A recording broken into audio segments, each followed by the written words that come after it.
We are on the Elroy Sparta Trail. Pictures in the past have been on the 400 Trail. The Elroy Sparta Trail is the oldest in the nation here, the first.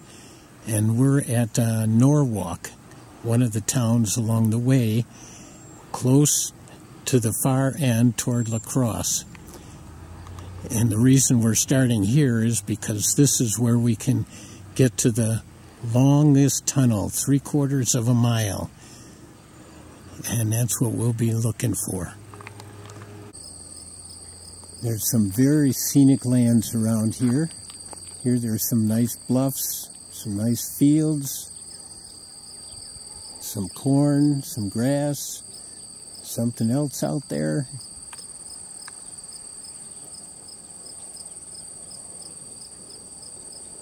It's just very scenic trail.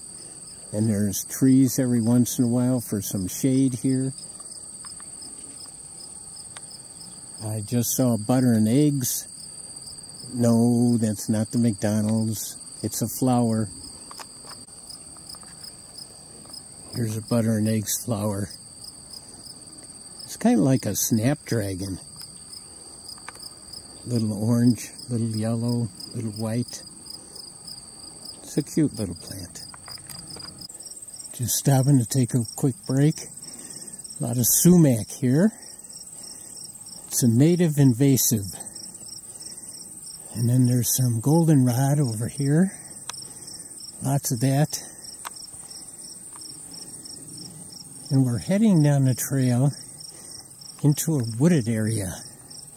Nice and shady up here. But look at all the sumac there. See how it does take over? Wow. Then we've got some thistles here.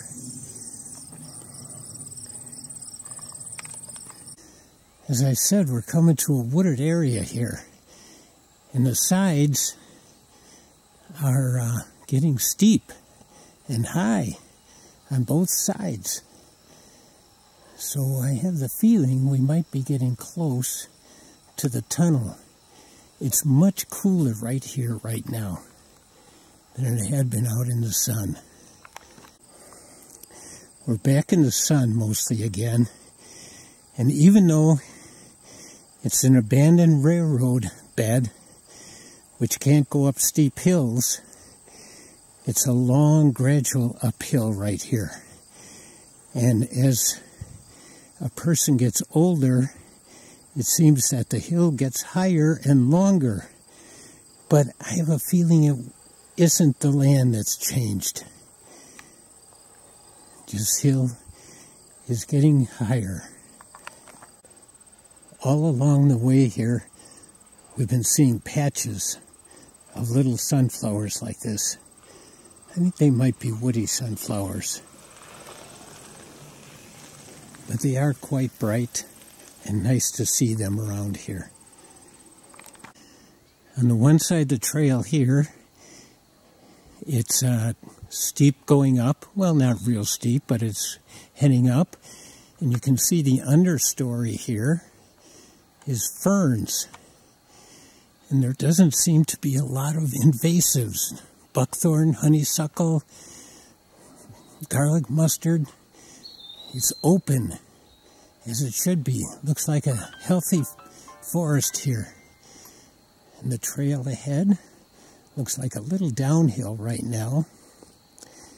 And then, of course, there's a tree with some fungi on it.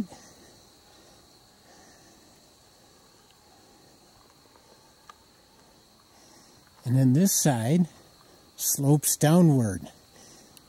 So the tunnel, they put it through not close to the bottom of the tunnel, I mean the trail, but up a little bit with a grade that the trains could handle going up. And so it's not too steep, but not way down to make it harder to tunnel through. We'll find out more in just a little bit when we get to the tunnel.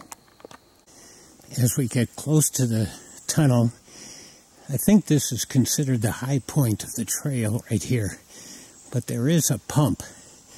And it's always cool to pump the pump and have the water come out and take a drink in the nice cool water coming from underground.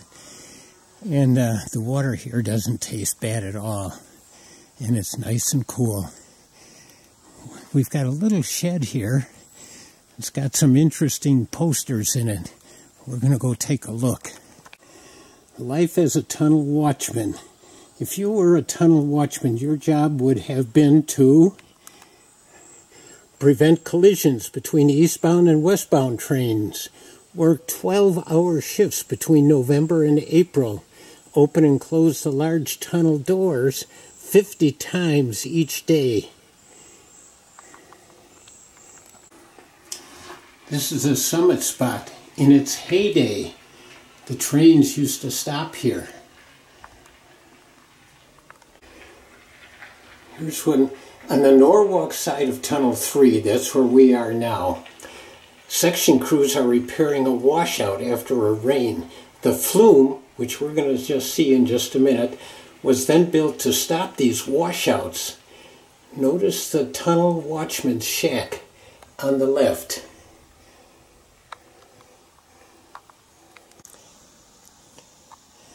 Erosion control.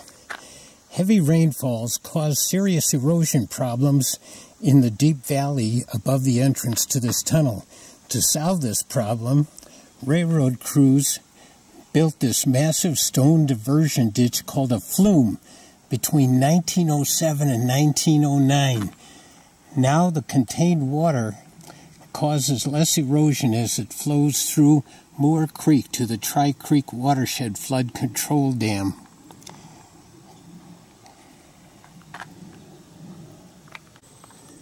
So here's the sign, stone flume.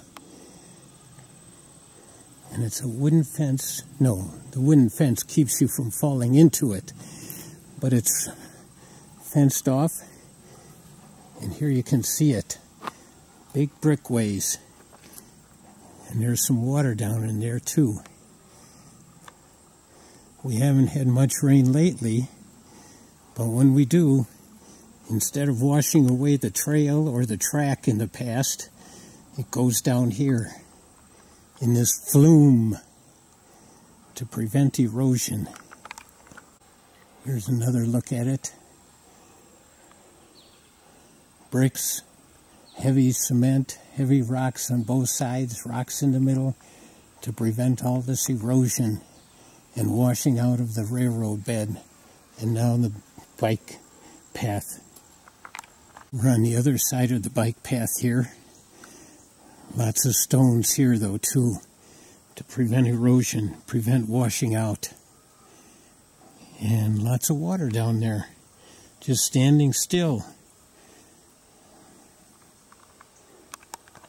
Now the banks on either side are getting steep again.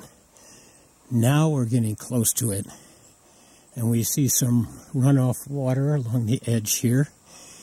When we get to the tunnel, we'll see more water running through the tunnel. Oh, we know we're getting close here now. The water along the edge here is moving pretty quickly. And we're going downhill right now. And it's feeling much cooler. You can feel the coolness from the tunnel. Oh, there's more water. There's water on the path here, too. So they must have had some rain yesterday when we didn't in Reedsburg. Ah, there's the tunnel. I can see it. In the bluffs here.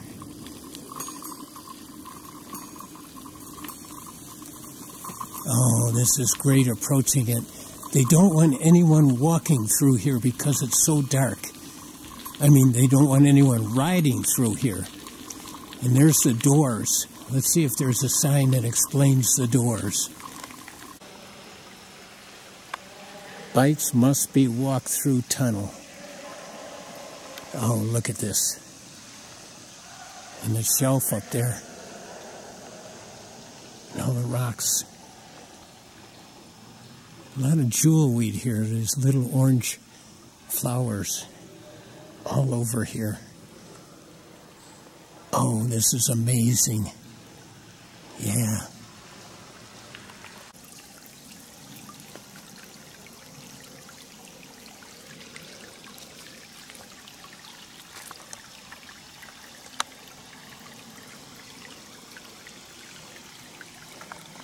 There's a sign here, thank you for helping protect bats.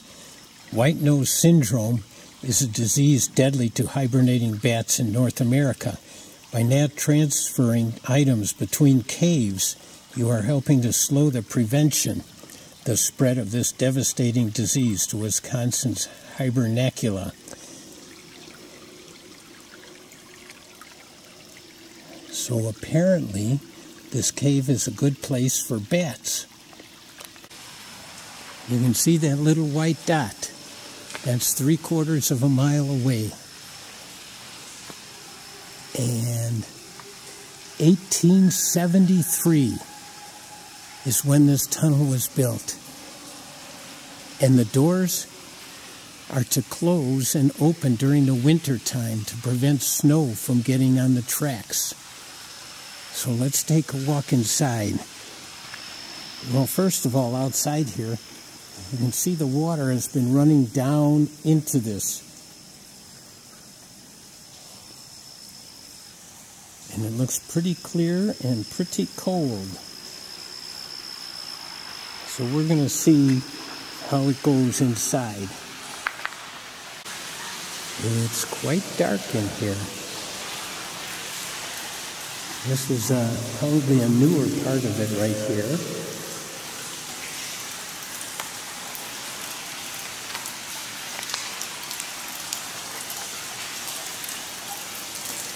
Here's some of the old drilled out areas. Look at the ceiling. Whoa. I'm standing here and getting tripped on. This is the other side. Water dripping downstream in the direction we're going. The water is really moving quite fast here.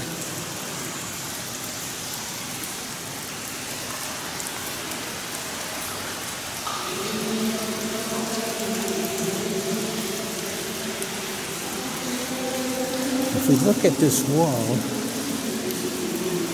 it looks kind of smooth with the light on it. And I'm going to touch it. It is a little bit smoother than just rough wall. And this tunnel was formed in 1873. So that's almost 150 years old. And what I think is happening is the water is dripping down here and forming flowstone, like in caves. And it's kind of interesting to touch it. Here's some more. In regular caves, they don't want you to touch the flowstone or any of the stalactites or stalagmites. Look at this. Oh, these walls are so interesting, different colors. You really gotta take your time going through here with a flashlight and just look at this. The wonders of modern railroad construction, or maybe not so modern. Oh, here's an interesting spot. Different colors, different minerals in the water, dripping down from the ceiling. I am getting wet. It's constantly dripping. Look at those stripes.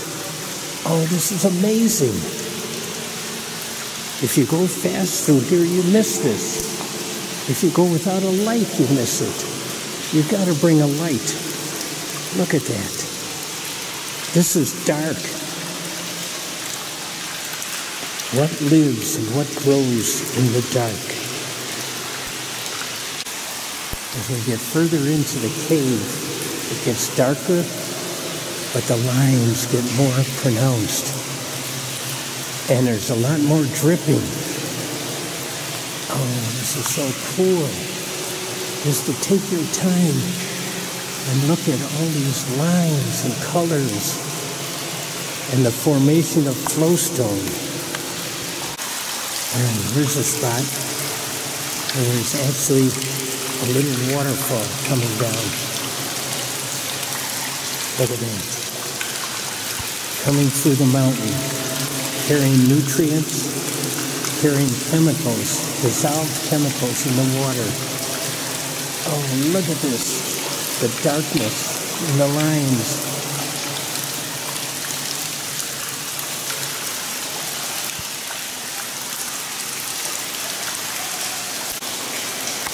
Different spots along the way create different designs, different effects. It's just amazing. The blacks, the magnesium, iron. There's an indentation of the rock here. An interesting effect. The whites are becoming a lot of quartz crystals, forming flowstone all around in here. Here it's dripping hard. You can see it, you can hear it. And we're coming to a spot where it's even harder. We'll see that in just a minute or two here. You really almost need a raincoat to walk through here. Here's an unusual spot. Looks like the bricks end here and part of the wall ends. Maybe this is where they join together. You can really hear the flow of the water here somewhere.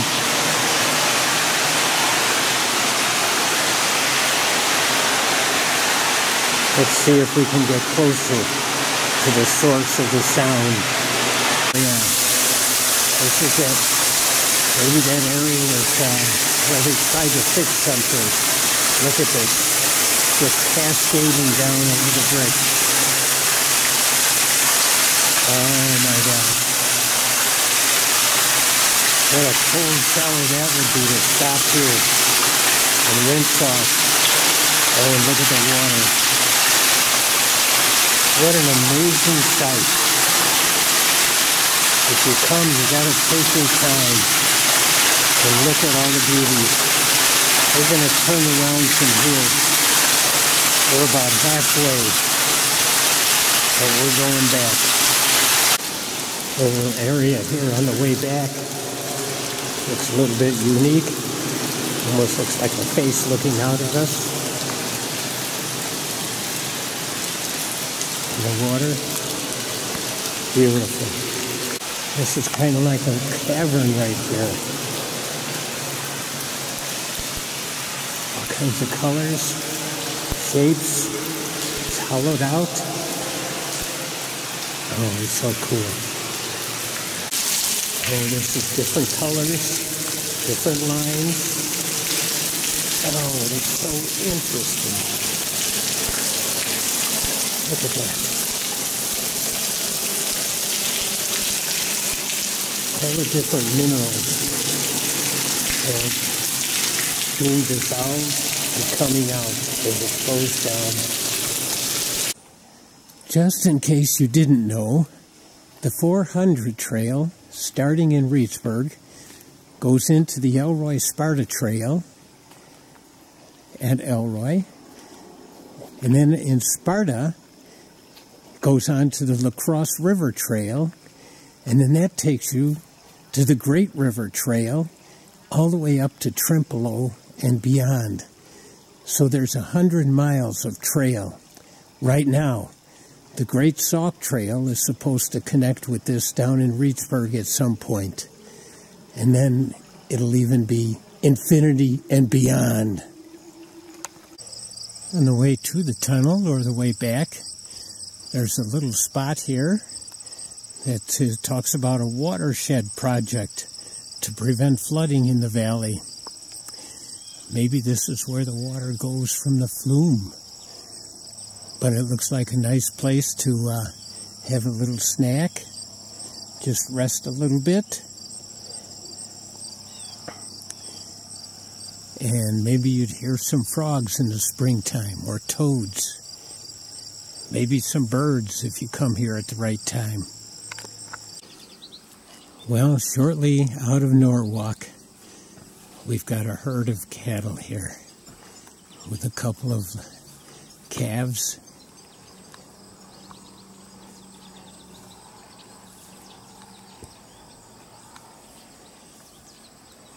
They all look pretty contented.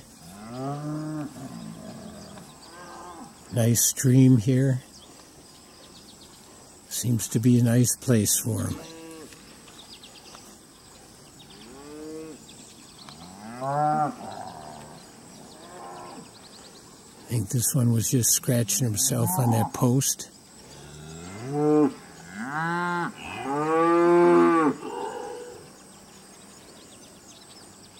I think they're talking about me. You know, not that I'm paranoid or anything. But they're all walking away from me. Maybe it's because I've been sweating.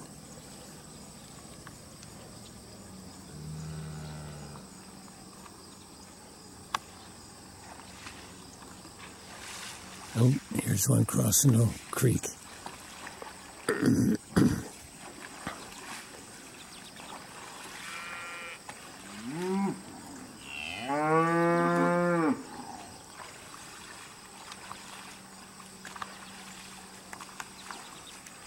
Yeah, they're all kind of leaving me here. Western Wisconsin's largest train turntable, established 1878. So we're still on the Elroy Sparta Trail here. And at this point, the turntable, there would be a little spur off the track, and the engine would come over here and get on this turntable.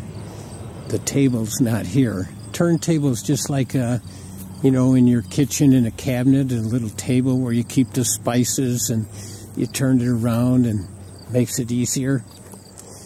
So that's what this was. The train would enter here and go out onto the turntable here and turn around. Because otherwise it's pretty difficult just to make a U-turn for a train. So it would be balanced on this piece of concrete here, and the train would just come out here, and then instead of going all the way to Chicago, because the 400 trail, which connects with the Elroy Sparta Trail, was named after the distance from Chicago to Minneapolis, Minnesota. So some of the trains would just turn around here, go on this table, and we'd be going around and around and around. And then they would go out back this way again and maybe carry another load. Or maybe the engineer would go back, and that would be his day's travel. So this is in Kendall now. So the Elroy Sparta Trail starts in Elroy, Kendall, Wilton, Norwalk, where we went. There are 3 tunnels. The tunnel we went through, at least partway, is 3/4 of a mile long. And we went maybe halfway through it. The other 2 tunnels are a 1/4 mile each. And they're much drier than the one we were in. The one we were in is the wettest of the 3. And it was really wet today. So that's it for our Elroy Sparta Trail right now. At the end of Sparta, at the end of the trail, the Elroy Sparta Trail, there is a campground. The last time I was there were very few facilities. I think an outdoor pit toilet. No showers though. But it's a nice place to stop before you get on the La Crosse River Trail.